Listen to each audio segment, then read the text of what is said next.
TusQ-DX is a combination cough syrup often used to treat dry cough and irritation in the throat. Its primary ingredients include 1. Dextromethorphan hydrobromide 10 mg per 5 milliliters, category cough suppressant antitussive. Function acts on the cough center in the brain to suppress the cough reflex. 2. Chlorpheniramine maleate 2 mg per 5 milliliters, category antihistamine.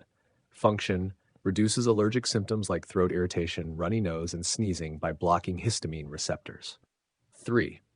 Phenylephrine hydrochloride 5 mg 5 milliliters, category decongestant. Function relieves nasal and sinus congestion by constricting blood vessels in the nasal passage. Mode of action. 1. Dextromethorphan hydrobromide suppresses the cough reflex by acting on the brain's medulla oblongata, cough center.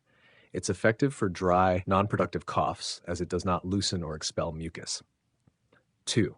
Chlorpheniramine maleate blocks the H1 histamine receptors, which reduces allergic symptoms like throat irritation, itching, and sneezing.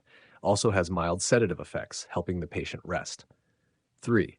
Phenylephrine hydrochloride stimulates alpha-adrenergic receptors, causing vasoconstriction in the nasal mucosa. This reduces swelling and congestion in the nasal and sinus passages. Summary of use. TusQ-DX is typically prescribed for dry cough, throat irritation, and allergic symptoms like sneezing or nasal congestion. It is not suitable for wet, productive cough, as it does not help expel mucus. Let me know if you'd like further clarification. TusQ-DX